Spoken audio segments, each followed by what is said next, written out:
নমস্কার, আশা করছি সবাই ভালো আছেন। একটি নতুন ব্লগে সবাইকে স্বাগত জানাই। চলুন একবারে বাইক নিয়ে বেরিয়ে পড়েছি বাথুয়ারিতে মাছ আনতে যাবো। তো চলুন যাওয়া যাক।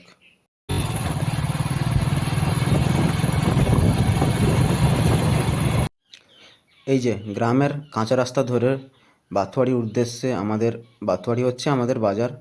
বাথুয়ারির উদ্দেশ্যে যাচ্ছি, এখন মাছ আনবো।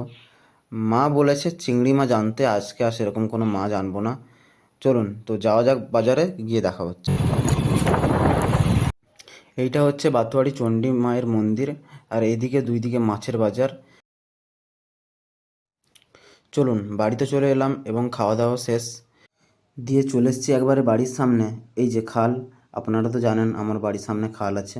খালের ওই পাশটা বামুনিয়া গ্রাম, আমাদের এটা রামচক গ্রাম। তো আজকে কল্পনা আছে এই ভিডিওটা বানাবো আমার বাড়ির সামনে কী কী গাছ আছে। এইদিকে সব তো সারিবদ্ধভাবে সব ফুলের গাছ আছে, আর ডান দিকে আছে সব সবজির বাগান। তো চলুন আপনাদের এক একটা করে দেখাই। এটা আছে, এদিকে আছে ঢ্যাঁড়স আছে, আর এটা তারপর কচু, তারপরে আছে আদা বাগান। উম, তার এদিকে তো সব ফুলের গাছ আছে, জবা ফুলের গাছ আছে, গন্ধরাজ ফুল আছে, সাদা জবা ফুলের গাছ আছে, স্থলপদ্মর গাছ আছে এটা। আর ওটা তো এদিকে আছে আদা বাগান, তার সামনে আছে হলুদ। এটা হচ্ছে শিউলি ফুলের গাছ। গাছটা কদিন ধরে ঝিমিয়ে আছে, জানি না মরে যাবে নাকি। খুব বড় হয়েছে দেখুন।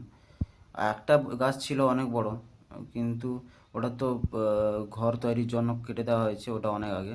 এটা বেল গাছ আছে, সামনে একটা ফুলের গাছ আছে, ওটা ওই দিক থেকে দেখিয়ে দেবো আপনাদের। নিচে অনেকগুলো ফুলের গাছ, এখানে অনেক জবা, অনেক রকমের জবা আছে, কিন্তু এখন ফোটেনি অবশ্য।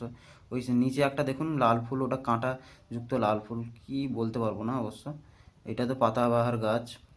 চলুন এবার দেখাই ওই ঢাক জবা ফুলের গাছটা দেখাই এবার। এটা তো তুলসী মঞ্চ, এটা মঞ্চ তৈরি হয়েছে কিন্তু এখনও কমপ্লিট হয়নি। মঞ্চ ওপরে বসেনি, যখন বসবে দেখাবো। এদিকে বেগুন গাছ আছে। এটা হচ্ছে আমাদের স্টোর রুম।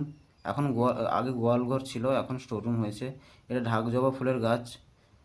খুব ভালো ফুল হয় জবা ফুলটা, খুব দারুণ লাগে দেখতে। এটা তো স্টোর রুম, আমার সাইকেল টাইকেল পড়ে আছে, যন্ত্রপাতি সব পড়ে আছে। চলুন এদিকে তো বেগুন গাছ আছে। এদিকে মনে হয় বাম দিকে আছে শশা গাছ আরও কি সবজি গাছ সব মা লাগিয়েছে। তো চলুন এদিকে মনে হয় বরবটি হবে হয়তো, সেরকম কিছু আমার ধারণা নেই। পেছনের দিকেও অনেক বড় বাগান আছে, আপনাদের পরের ভিডিওতে আজকের মতো এখানেই ব্লগটি শেষ করছি। তো ভালো লাগলে একটু সাবস্ক্রাইব করবেন এবং আমাকে সাপোর্ট করবেন, আর নিজেদের খেয়াল রাখবেন এবং সুস্থ থাকবেন। দেখা হচ্ছে একটি নতুন ব্লগের সাথে।